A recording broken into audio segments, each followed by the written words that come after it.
I hope you're hungry because you're listening to Everybody Eats. Camera rolling. Let's start in 3, 2, 1. What's up, everybody? Welcome back to another episode of the Everybody Eats podcast with your host, Bensky Belazaire. We have co-host Eden Ekpe on the line. We have returning guest Alan Joseph. And with our very special guest here today, we have Mr. Byron Sellers, one half of the Mobile Home Elite Investors. Great episode for you guys today. If you are on the live, make sure that you're writing down your questions. We'll try and get some throughout the episode. But before we start that, make sure you're following us on all platforms. We're on Apple Podcasts, Spotify, YouTube, anywhere you listen to podcasts, we're on there. Shout out to our Instagram page, everybodyeats.pod, TikTok, Twitter, we're on all those platforms, so make sure you're checking those out. And yeah, from now let's get into today's episode. Let's get it rolling. So, Byron Sellers, if you could introduce yourself, who you are, where you from, and then we'll get it rolling about Mobile Home Elite Investing. Yes, man. First and foremost, man, thank you for having me, man. Big shout out to you guys, man. I'm just looking forward to seeing you guys take off, the next 5 years or so, man. Just huge things coming for you guys. So, man, my name is Byron Sellers. I reside from Hazel Crest, Illinois, which is the south suburb of Chicago, but currently living in Chicago for the last 5 years. And I'm one half of the Mobile Home Elite Investors, and my queen, Sharnice Williams, is the other half. The brilliant behind-the-scenes genius, the queen of mobile homes herself. Appreciate that. So, if you could get into, how did this story even begin? How did you even get into mobile homes? Because I know I've heard you say it before, and when I told Alan, Edom, and even my cousin, we all had the same reaction. Like, mobile homes? Like, what? Like, everyone hears about real estate. Everybody hears about, buying flips, buying holes for real estate properties, commercial. But then mobile homes, like, every reaction, even when I first heard it, was like, what? So if you just how did that even start? Like, how did you even get into this business? Man, so that's a great question. So, I would say since about 2015, I've been wanting to get into real estate. And, I've been kind of doing my due diligence, of course, the Rich Dad, Poor Dad. And at the time, I was working for a transportation company. And I remember I used to be on Redfin a lot and things. And a driver came to me and said, hey, listen, if you're serious about real estate, you need to read Rich Dad, Poor Dad. I'm like, what? Like, who are you talking to, bro? Like, and I'm just like, okay. And he seen it next, like, did you get the book yet? I'm like, no. He's like, you ain't serious. I'm like, what do you mean I'm not serious? And I finally got the book, and I truly understood. And from that day, that kind of just sparked me to just really want to get into real estate. And when it got to that point, man, honestly, I had got pre-approved, and my credit took some few hits before that while I was working. And I'm talking about being about to get a property and being told, I'm sorry, we can't finance you because your credit took a hit, and have to start back over. So I want to say I came close to almost getting 2 properties. Well, March 3rd, 2017 was the day that I was fired from my job, and that was the day I thought, like, man, my real estate, it's gonna have to be put on hold. And so during that time, man, just kind of digging in, just doing a lot of soul searching, just doing a lot of personal development. I was driving Lyft at the time because I had to make some money, and I came across a Bigger Pockets podcast about mobile homes. And I was like, mobile homes, you know what I mean? So I was driving, and the couple that I was driving was like, hey, can you turn that off? But something told me, I'm like, this episode is important. So I sent it to Sharnice, and when I came home, I never seen her excited about like this, nothing. And she was just like, yo, babe, we doing mobile homes. I'm like, what? And I'm kind of like you guys, like I guess, like we get started like tomorrow. And I'm like, straight up, and she just broke the game down to me, and then we just became like full-time students, and that's when we just dove straight in, and we started realizing like nobody's doing this, and we're just like, yo, we got a wide open pace. Let's go hard on this, and that's what we did, man. We took out a $10,000 loan. It was a high interest loan. End up, literally we prospected for about 3 months. We found our first deal, and man, we got 2 houses for $4,300. It was actually $9,000. We got them down to $4,300. One house was $500. The other house was $3,700. We flipped the house for $3,700 for $9,500. We put $3,000 into the $500 house and we flipped that for $10,000. So literally in 45 days we made $19,500, and we was like, yep, this is it. Let's go. That's all we need to hear. That's all they need to hear. Definitely. So Edom and Alan, before we get started, do you have any questions you want to ask first? Yeah. So the podcast broke it like it gave you literally the secret recipe for mobile homes and how to get into that market, or? So no, that was the thing. It was just an introduction. Like the lady, she basically just gave the numbers. Like she had been saying she had been doing it for, I think she had been doing it for 4 years. She was saying like her first deal, kind of similar like us. Her first deal, she bought a house for like, I think it was like $3,000. She turned around and sold it for like $8,000, and she had been doing it. And by this time, she had owned mobile home parks.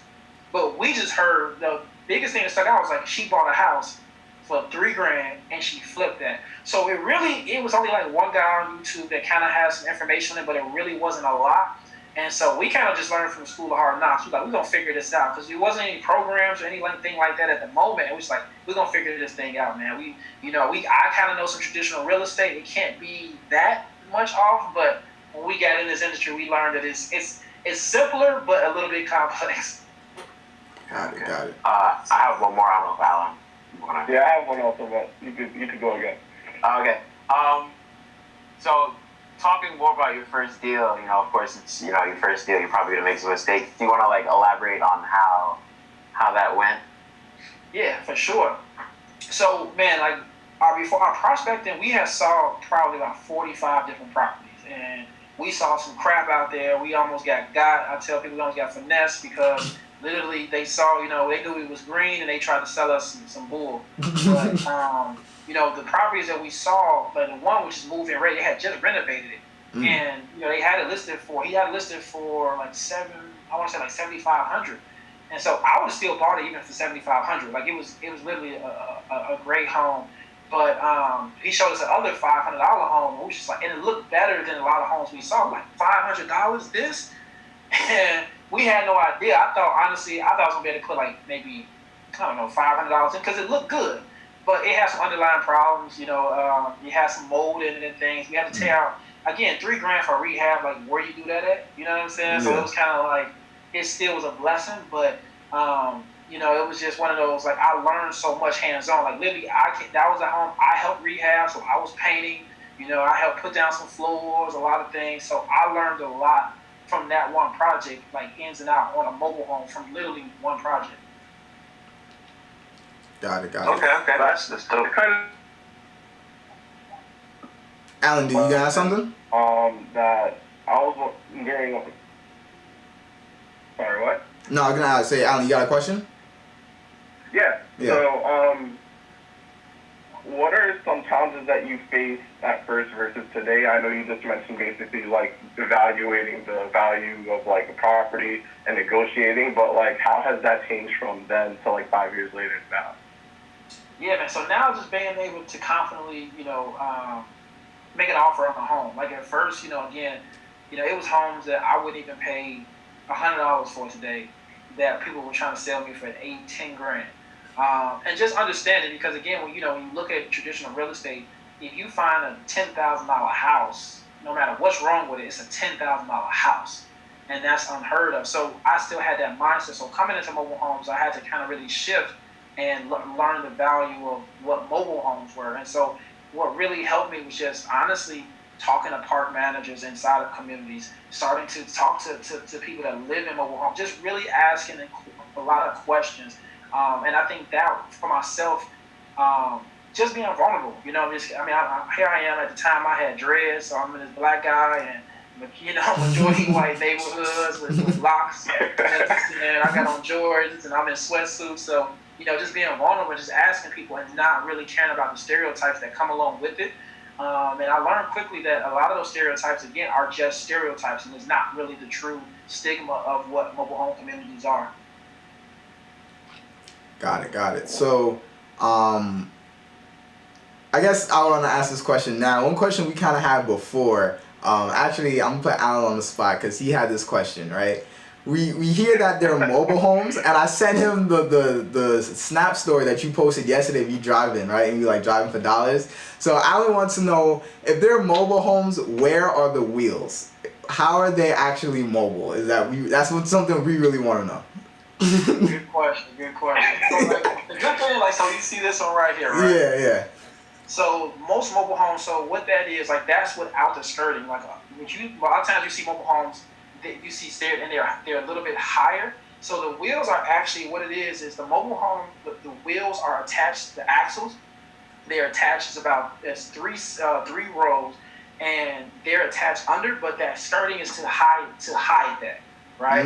So when they take that skirting off, the skirting is they call it skirt just like an actual like a skirt because it's hiding, the wheels. Yeah. But once they take that off, you'll be able to see it, and then normally the tires, they just take the tires off, like they'll go ahead and take them off, and then they'll just leave them under the mobile home just in case they have to move it. But it's also a hitch that goes on. So really how it's moved, it's a triangular shaped hitch that goes into the front that connects, and a lot of times that's under the house as well. Once that's connected, then that can be that can go on any semi and connect, and then from there they can be moved.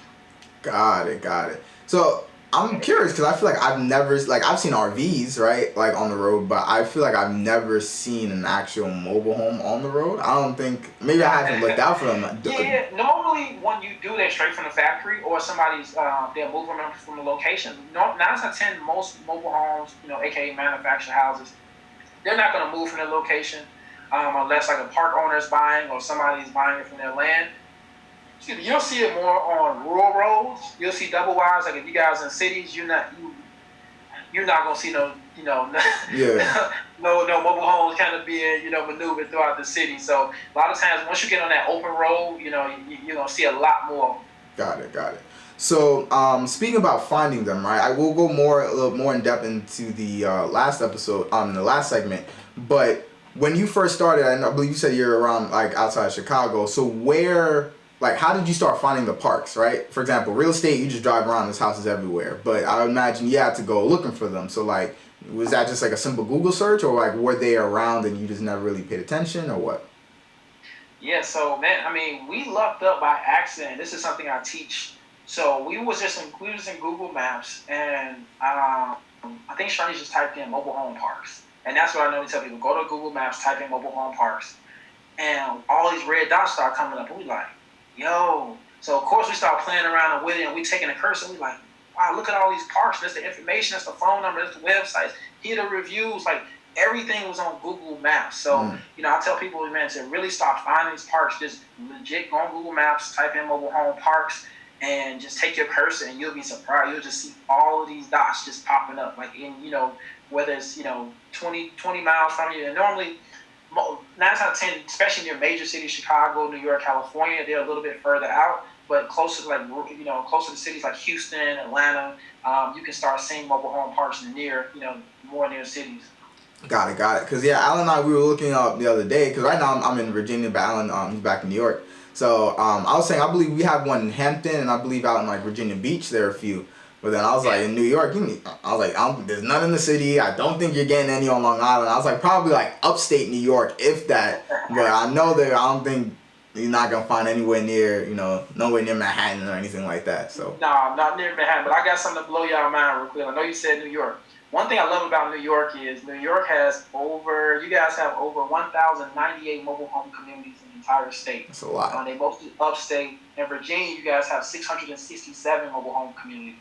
So, most mobile home communities are based in rural areas.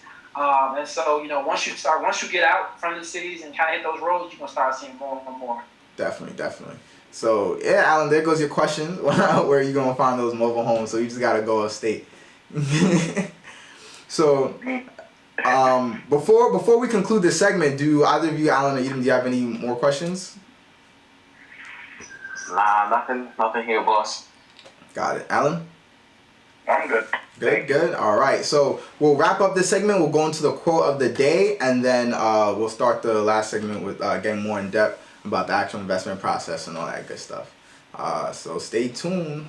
Welcome back, everyone, to the second segment of today's episode, Everybody Eats Podcast. We're here with Byron Sellers, one half of the Mobile Home Elite Investors. So we have today's quote of the day. So Edom has that quote. So let's say it and let's see if we can guess it. Alright. The only way to waste time is by thinking of it as a waste. That's a good quote. Say it again. The only way to waste time is by thinking of it as a waste. Okay. And can we get like some tips? Let's get like Literally no hint I give you will help you. I'm gonna be really honest. Is it an actor? No. It's honestly, no one's really gonna get it. It's just a good quote, but we can't guess it. Okay. It's a real good quote, you just can't guess it. Alright, so who is it then? So I was watching this TV show. It's an anime on Netflix called Seven Seeds, and one of the characters had said it. And I just really thought it applied to not only their situation, but literally, I think the whole world right now, and just in anything people do. Nah, definitely. I saw a post today. I forgot who it was, but it was a post on Instagram saying like, the greatest asset that we have is time, and like, right now, fortunately / unfortunately, a lot of people, what we have right now is time, so it kind of depends on what you do with it and what you do with it, right? A lot of times we have a lot of extra time. Unfortunately, people can't go to work. A lot of us are in quarantine, but, you can use this extra time that you have to, work on yourself, start building on yourself. If you're not making money, then like, find a way online that you can try and start do something for free. If you still have the ability to go out, you post on your store, you're just driving for dollars, so like, you can still go out and, try and do something and use this extra time that you have beneficially, right? So, and even, outside of quarantine, if before this, you have to make sure that you're using your time wisely, whatever it is. You're taking advantage of the opportunities that you have. You don't want to be caught lacking or like in the wind where, X amount of days or months in the future, you're like, man, like I should have just done this, when I had the time. So, that's what I take from it. So I really like that. Personally, I see it basically the same way. They say, I don't know the analogy with the cards, but I guess you play the cards you get. I think that's what it's called. Or when life gives you lemons, you make lemonade. So a lot of people kind of don't see the bright side or the way to make their situation better than what it really is. And I think it goes hand in hand with the quote, nothing's awkward unless you make it awkward. So literally, your outlook and the way you view whatever you're doing right now is the driving force and basically the outcome of, what's going to happen.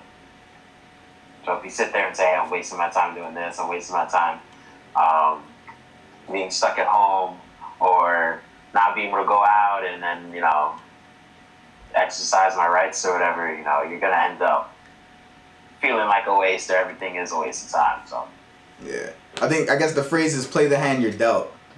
Yeah, there play we go. the hand you're dealt. Yeah, dealt. So shout out Randy, he posted that in the chat. Play the hand you're dealt. Play the hand you're dealt.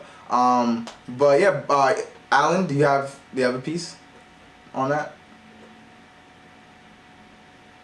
No, I think you guys covered everything. Pretty solid quote. Got it. So I want to ask Byron, how has COVID or the situation, how has it affected the mobile home market in your your experience?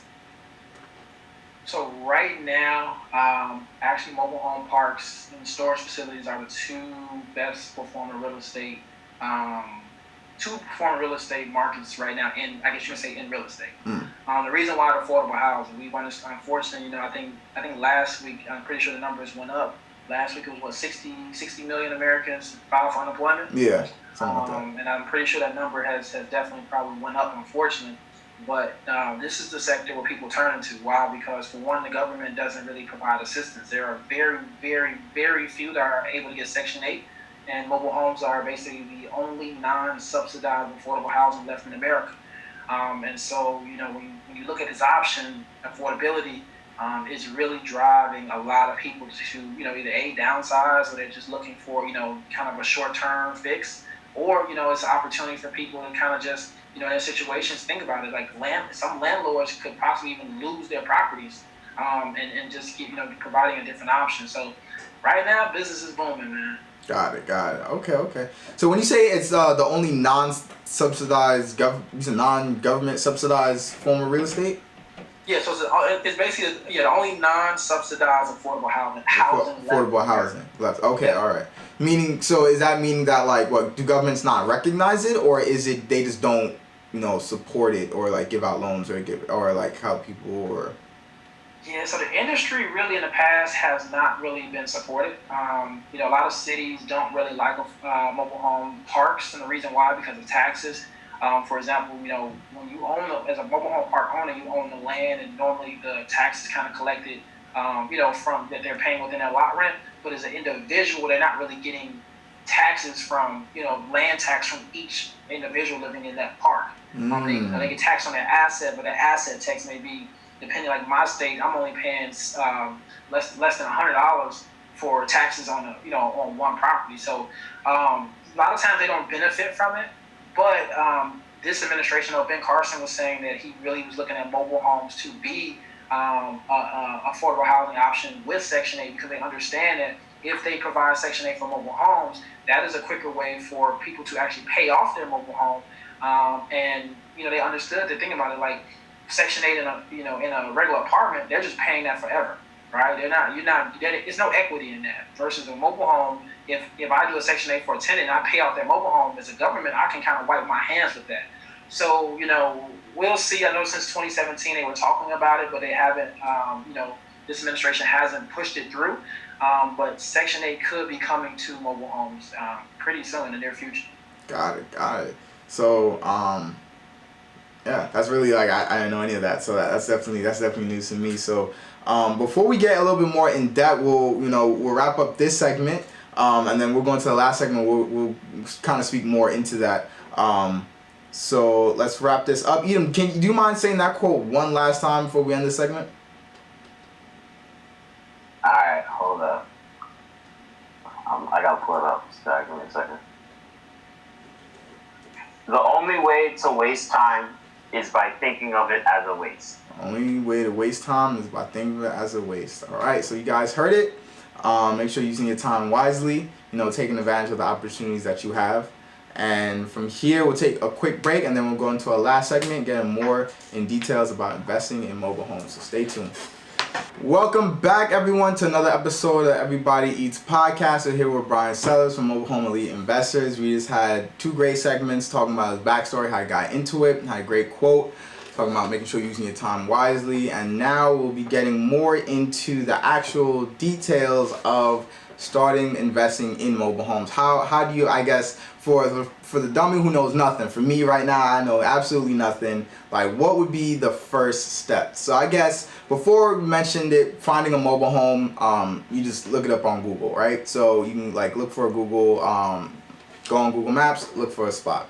So for example, I have one say out in Hampton. I see there's some out in Hampton. So do I just roll up to the park and say, hey, park manager, I want to buy a house, or am I going to the actual mobile home itself, or are there for sale signs? So how do you start that from the beginning? Yeah, so normally, when you start out, you always encourage people to start really just driving for dollars. Just kind of drive around mobile home parks, see if you can see for sale sign.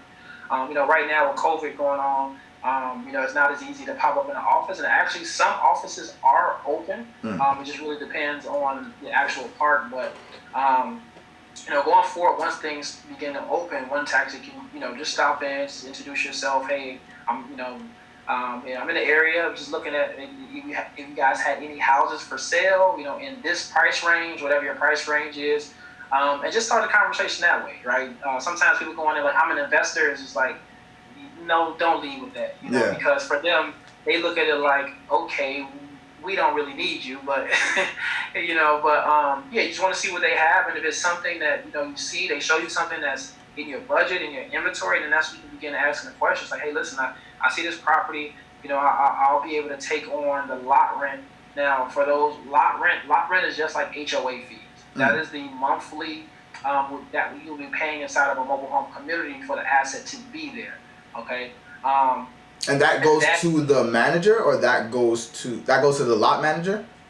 So to the park. So pretty much as a park owner, they get paid per space for the land. Like this, I look at it like taxes, right? Okay. That's pretty much you're paying. You may own the asset, but you're paying for the land. Just like in a condo, a townhouse, they pay home association fees. Same thing with a mobile home park. Got it.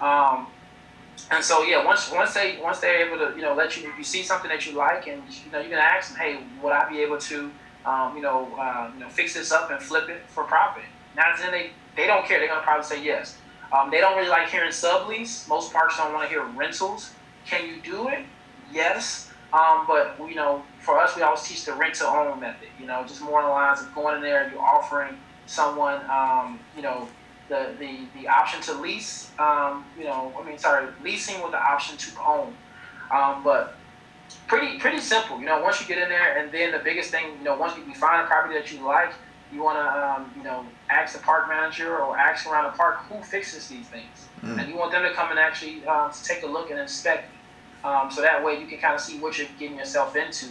But yeah, pretty simple. And the good thing about a mobile home is a title. In most states, it's a title, except for Texas. I think theirs is called a SOL. Vermont is different. They have a different form, but it's like a car. All right. In most states, this is a motor vehicle. Even though you don't drive it, it's still considered a motor vehicle. So titling, and that process is pretty simple. But yeah, man, it's pretty much that in a nutshell. Got it. Alan Edom, do you have anything? I have a whole bunch of questions, but not necessarily like related in any question in any order. But my biggest one that really popped up last segment was what's the difference between a mobile home and an RV?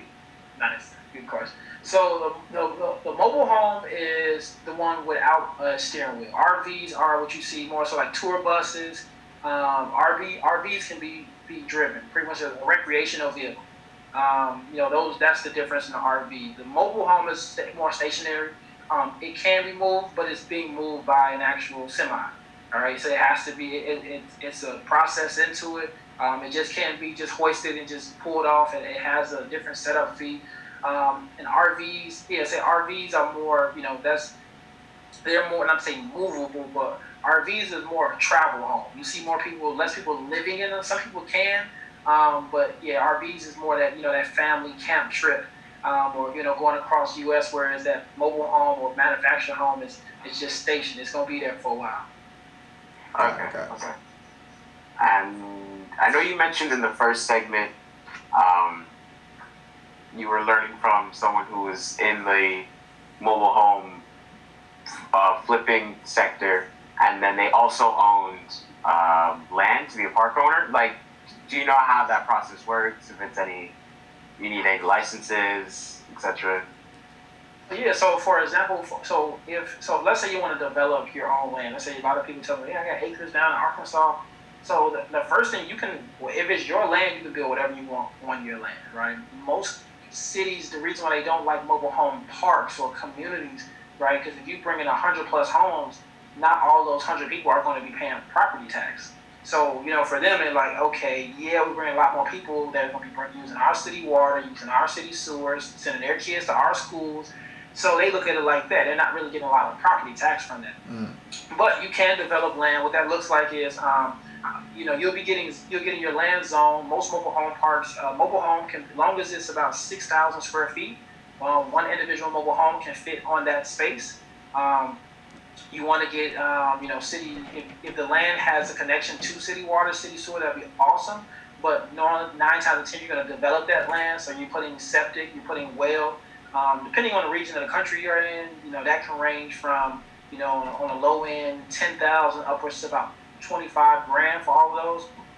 And then, of course, you're going to get your electric, you're going to get your gas company come out. They do that for you. And then the setup of the house, right? You're going to get a new home moved or a new or used home moved on there. That move, depending on where it's coming from, most movers start at about $2 grand. Moves can go as high as $10,000, depending on how far the home is being moved. And from there, man, your land developed. And then as far as a mobile home community, a lot of investors purchase previously existed mobile home communities. In America right now, it's over 45,000 mobile home parks, and only 10% are institutionally owned. So you got to think about only 4,000 of those boys are, 4,500 are really institutionally owned, meaning like corporate owners or people like us looking to invest. And the majority of them are just, mobile home parks that's been in families. So, you can always get one of those and renovate those as well. Got it. That's pretty dope. I had a follow up. The property tax that would be paid, instead that's taken over, that'd be renter's tax being paid to the park owner? So normally, whatever acreage that the park is on, that owner is going to be paying that property tax. Since most mobile homes have to be registered within the state, the majority of mobile home parks, they put that tax within the lot rent. So whatever like when we talk about the HOA fees, so that's all incorporated. So that's getting so the actual what we pay on the individual house, since the mobile home is considered an asset, like it's in a vehicle class. Yearly, most states you have to pay taxes on that asset, and so it's not necessarily property tax, but you're still paying taxes, on your actual asset. So again, very, very cheap for an investor to get started. It's very low. Got it. Okay, I see. That's why they're not getting as much taxes from you as they want. Okay. Right, and that's why cities don't really like it, because you think about you have a community. Let's say you have a community with 200 families in there, and each one of those families is only paying $200 a year for that asset. Even that park manager, he's paying the tax for the land, not per home that he has. So, they again, you have kids going to school, and I know in Illinois, I think our average is about, it's like $11,000 to send one kid to school per year. So you look at it, you have all these kids going to school. That's tax dollars, and so for cities, to them, it's not a good balance for them, and that's why you don't see a lot of new mobile home parks popping up. Got it. So you said if you own a park or if you own land, you want to bring I guess like houses and mobile homes there. So where and how are you finding people to fill up your park? Like if you don't have any, how you just put an ad online like new park out here in Illinois? This is gonna be how much we cost to stay here. Come through. Yeah. So man, the major thing again within your market research is you really want to find where is opportunity. Whether it's job opportunity, education, how far is it from an airport, right? So that way, travel. How far is it from major jobs? Like for example, you would never really want to buy a community or start a community that one major employer, employs the entire town or city, right? You want to have different options, because if that goes down, you have more. So it's really about, logistically, what resources are there. You primarily want to see the Home Depot, Menard, a Walmart, a Target at least, because somebody can afford your house making $15 an hour, right? If they're doing it depending on the region, and that's basically is one of the main things is basically seeing where the opportunity is. There are parks in the middle of nowhere that are kind of being just kind of depleted because people are moving and when we talk about investment for the future, unless you're going to build that town up yourself, you definitely want to get in a good location where there's a lot of opportunity. Definitely. Alan, do you have anything? Oh, for sure. So, earlier you mentioned that, when you initially started buying the first two properties, it was pretty cheap, not that expensive. So, for a regular person looking to get one, why would they go to, someone like you instead of purchasing one on their own for, I guess, cheaper, Now, good question. So look, like we said, we call it off-market property, right? Just like a wholesaler can find something off-market, that's what we have the ability to do. That's what we really teach, to find those gems and really, service people, because most people that are selling mobile homes are in a, not to say a dire situation, but we also encourage find out what's going on with the buyer. Why are they selling, right? Why are they motivated to sell? And once you kind of figure that out, it gives you a better opportunity. And then most people are just looking for affordable housing. So if they see an ad from me, and normally when we post a house, we're posting both a house selling for cash and we're selling on payments. And payments is very attractable to people, right? If you're in line with the market, for example, let's say the average rent in the area, apartment rent in the area is like $950, and you're offering a mobile home for $900, and they're like, yo, I get to have my own space. Nobody live upstairs, downstairs. You're gonna become a little bit more attractable, right? It's something new, and it's always a need for affordable housing. People just want you'd be surprised. Most people just want to pay. They just want to make payments. Mm-hmm. Okay, thank you. And you mentioned that there's like payments are low. What happens when people start missing payments and that route happens? How do evictions work with mobile homes and lots and stuff? Yeah, so here's the one thing I learned about this industry, man. That is not an issue. I don't know how. When I say that, I don't know how, but mobile home parks have more free reign in a lot of states. 10 days. They get 10-day notices. And if you don't pay your lot rent in 10 days, they can put you out. So the reason why I like it's kind of protected for us is because, for one, it's two different leases that we make people get on. So they have more responsibility. They're on the lease with us to pay us, and they're on the lease with the park to pay their lot rent. So if they default on either one of those, we can come back and get our property, right? Mm-hmm. And so when it comes to it, it's still like a traditional, eviction if you have to, but if they're not paying you, 9 times out of 10 they're not paying the park, and the park don't play no games. The park, we've unfortunately had a family that we gave them 30 days to leave the premises, but the park evicted them in 15. And it was like, yo, like, I get it, I'm like, we can't stop that. Like, you guys signed an agreement with us, you guys signed an agreement with the park. So, in the case of evictions, honestly, I'm going to be real with you. Anybody who does that, they have more responsibility than a traditional renter, because again, they can get it from both ways. So it's really, and it's about screening as well. The biggest thing is we learned, that was when our beginning, we were kind of just, happy to get a buyer in, but as long as you screen your people and you don't see red flags, you do your due diligence, you should be good to go. Okay. Got it. So, how does that kind of look though? If the person owns the home, and would an eviction look like the home actually being taken off the property? How does that, where would it go? I'm just trying to picture that in my head. So here's the thing. So let's say a person owns a house, right? Let's say they bought it from me, right? Hands off, and they're in a lease agreement with the park. Now, if they don't make payments to the park is going to say, okay, hey, listen, either A, you have to move your home from my property, and 9 times out of 10, if they don't have the money to pay, they don't have the money to move their home. So now the park can actually evict them from their home, and or they can even settle. They can settle, and hey, we'll just buy you out. We'll buy your home from you. But if they don't settle, the court is going to rule in the park's favor because the home is on their property. Got it. Okay. Crazy. Definitely. So I got more. You got more questions. All right. So we might have to go into a fourth segment. So you can ask 1 or 2, and then we'll just go into another segment to get all the questions. All right. I don't know if you covered this before, but can you rent out a mobile home?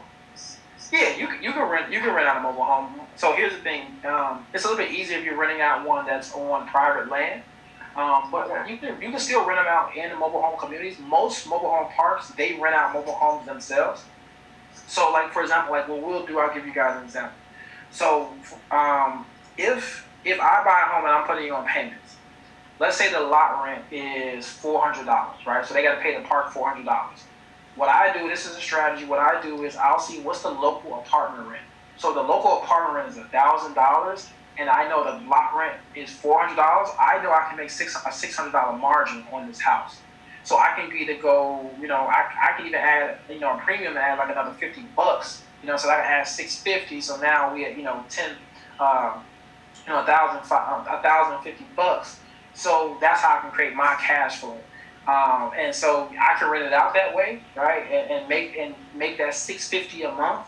And I can be a landlord, or I can offer rent to own, which I'm putting the responsibility on the tenant And now they're agreeing that, hey, after these terms, let's say, 3, 4, 5 years, 10 years down the line, this house will be theirs, right? They're going to take care of all repairs, all expenses, and just like they're a homeowner. So definitely, but you can definitely rent out. All right, rent to own kind of sounds like, maybe I'm mistaken it, but it sounds like a lease, except you're taking it every time. Okay. Yep. So rent to own. So pretty much they're renting with the intent to own it. Okay. Default or anything like that, there's no money back or anything. Now it's just like a regular traditional rental. But at the end of it, they're renting, to own that boy at the end of the terms. Okay. Got it. So per payment is increasing their equity in the property. Yeah, because the thing, anybody we sell to, I always tell them, if they need to sell, they can call me and I'll teach them how to sell, or if not, I'll list their property for them if needed. Got it. So let's wrap up this segment, and then we'll finish up with the questions on segment 4, and we'll wrap up the episode. So stay tuned. Welcome back, segment 4, Everybody Eats podcast. We have a really great episode, engage and learn a lot about mobile homes. So with these final questions, if either of them have Alan to have any more, we'll save those. But I just really want to ask really quick. What are, obviously I'm sure there's a price range, right? But I feel like I've been hearing, like you said, like you bought one for like $500, then you said another one was like $3,500. Then I've seen, like my cousin was looking out in Florida, he was like, I'm seeing something for like $40,000, right? So I know that there seems to be like a huge variable between $500 and $40,000, right? So is there an average price? What makes one $500 compared to $40,000? And like, can you speak about on that? Yeah. So really location. It's all about location. Here in the Midwest, South, so like you're talking about like Mississippi, Alabama, Georgia, and I think you could find those very, very cheap homes. And the reason why, because of the stigmas. The Midwest especially, the stigmas, mobile homes, trailer trash, all these things, the value isn't really here. And that's why we're able to find a lot of gems. If you go to Florida, it depends, more northern Florida, like the Jacksonville, Tallahassee, you can find some properties in that $5,000 range. Central Florida, you can still find some properties.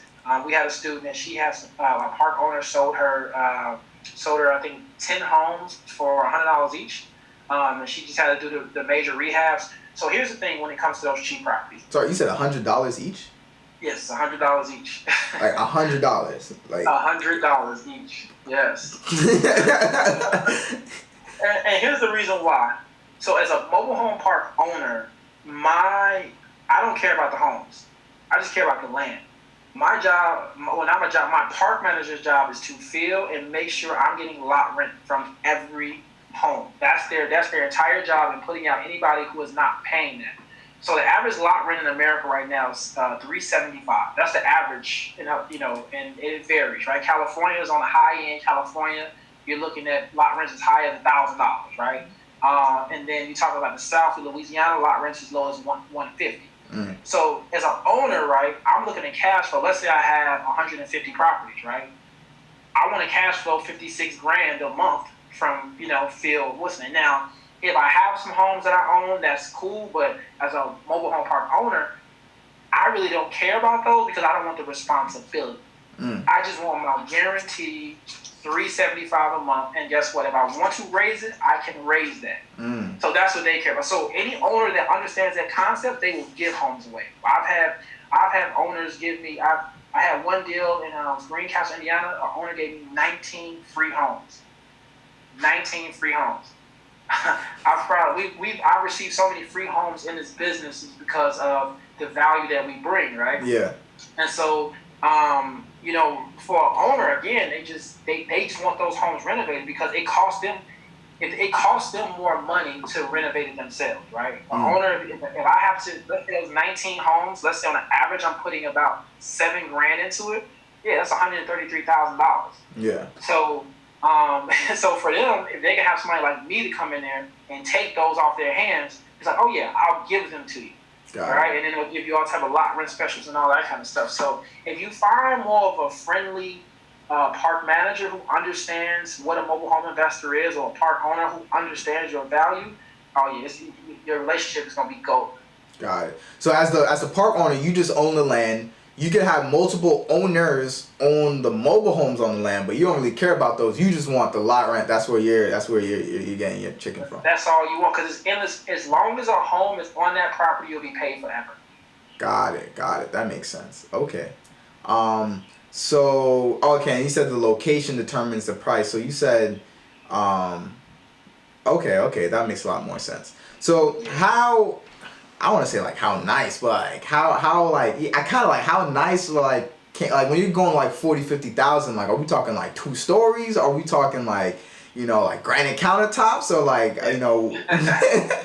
So it really varies, right? Because like for example, an older house in San Diego, California, that I probably will pay like $2,000 here will cost 70,000 plus in San Diego, just because it's San Diego. Got it. Right? When you talk about a newer mobile home, so it's fresh out the press, 2020 and things, those can start off at, it really depends. Anywhere from like on the low end, 45,000 for a single wide, double wide, you're looking at like 70,000 plus. And the new ones, like, especially like anything like 2015 and up, like not necessarily hardwood floors, but the nice laminate floors, stainless steels, vaulted ceilings. Now a lot of them come with garages. If you guys type in just new mobile homes, you'll be surprised. Like it's just, they become immaculate now. Got it. Okay, that makes sense. That explains the price range. And one last thing, if you could briefly describe, I know you say this is the highest cash on cash investment, right? So we kind of like spoke about numbers, but if you could just briefly describe like how and why is that, just for our listeners, like so they could really understand, like I guess give an example, the money that you're putting in and the money that you're getting out that makes it the highest cash on cash. Yeah, most definitely. So, here's the thing, especially let's put it to payments, right? Let's put them on payments. Yeah. And, let's say I buy a house, I get a mobile home for $15,000, right? I get a house $15,000. I'm like, you know what? I'm gonna get my money back on the long term. Yeah. Well, depending on the area, right? So let's say if I'm buying a house $15,000, we're gonna say, let's say we're in like Virginia, and I think Virginia, you guys average rent is right, what, like $1,200 or so? You're talking about like a 1-bedroom, probably like where I'm at, 1-bedroom probably like $700-800. 2-bedroom, you could probably like right $900 to $1,000. Okay, $900 to $1,000, right? So let's say $1,000. Let's say the lot rent is $500, so I'm getting $500. Okay. Yeah. So if I put them on a term $500, I'm like, you know what? I'm going to put them on a term for 72 months. Right, just like a car, 72 months, $500. Yeah. That's $36,000 that I paid, and I paid $15,000 for. So yeah, I got over 100% on that one, right? I doubled my money and made some. Yeah. So when you start planning with the numbers, right? For example, like I always tell people, you try to get a minimum of if whatever you buy if you buy anything under $12,000, you want to get a minimum of $300 a month. Anything under $12,000. Minimum $300 a month, and you at least put them on a 60-month term, right? That's $18,000. So when you start looking, even if I'm gonna give you an example on land, right? So on land, let's say I buy a mobile home, a brand new mobile home, right? Buy a double wide, and I get a double wide. I get a $60,000, right? And then it takes me another $15,000 to develop the land. So I'm all in about $75,000. Let's say all in, I'm in about $85,000, right? So the cool thing about mobile homes on land is it becomes real estate. Now I can actually go get comps from the houses. Now, if the houses in the area are selling for $200,000 plus, most likely I can get my mobile home appraised for $175,000.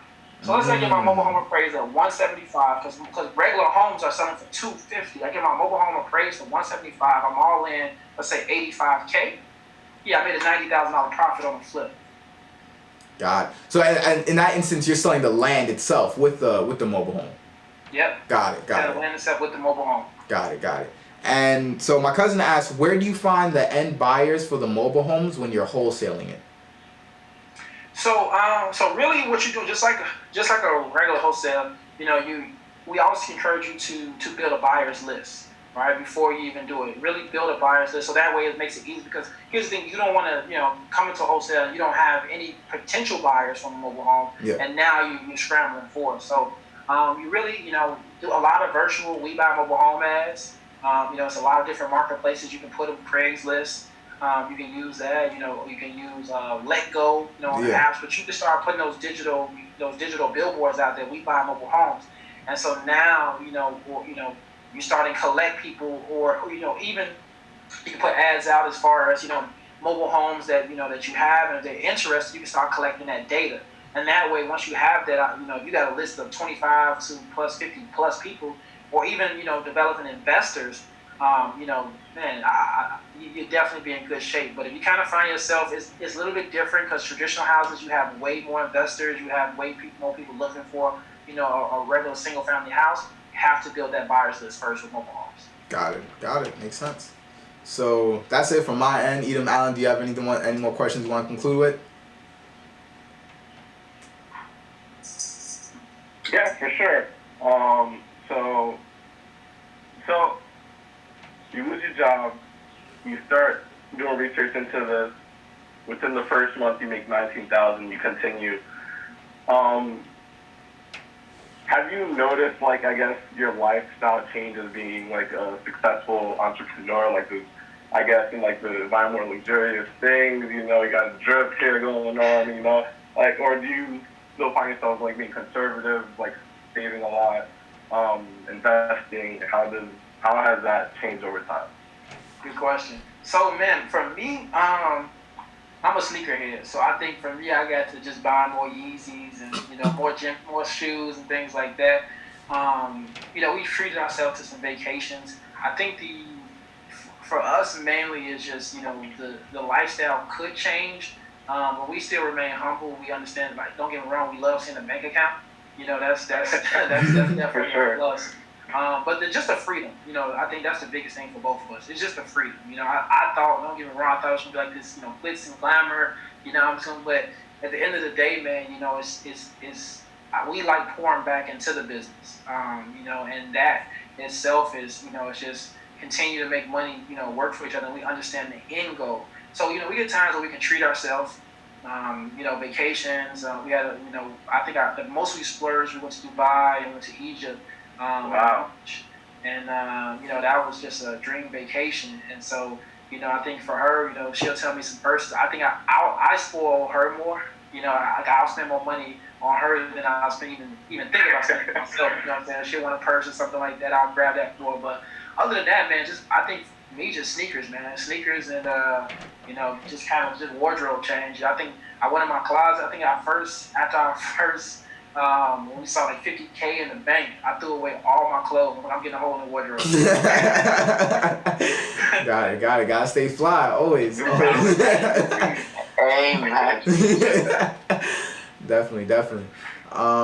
So my cousin actually asked, do you know of any good mobile home markets in Florida? So I guess any cities in specific. I believe he's in Central Florida. Do you know any in specific? Yeah, listen. So he says he's in Central Florida? Yeah. Yeah, so of course, Tampa, St. Petersburg. Let's see, I'm gonna tell you right now, man. I think I got a whole list for him. I'm gonna get them right. Got it. Go ahead and go to my little handy dandy mobile home map. My phone and my notes. Okay, so near Tampa. We got Tampa. Lakeland has over 178 mobile home communities. Lakeland, okay.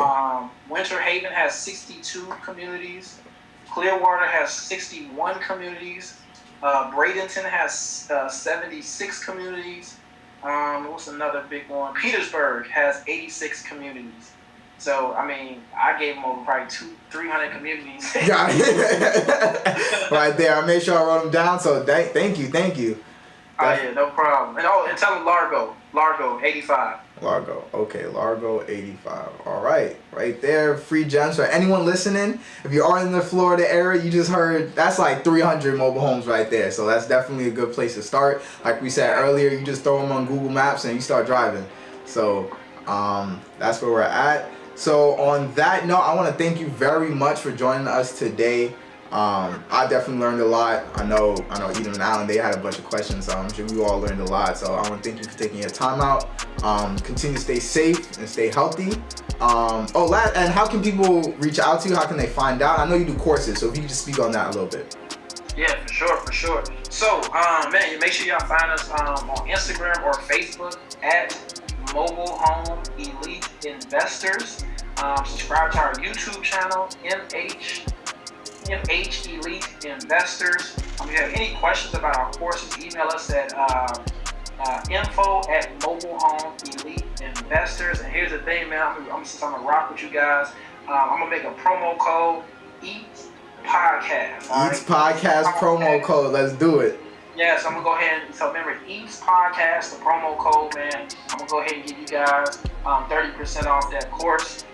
So man, make sure you guys, remember that promo code for these guys, man. You know what I'm saying? You're learning some gems, and make sure y'all stay tuned in to these brothers bringing y'all heat.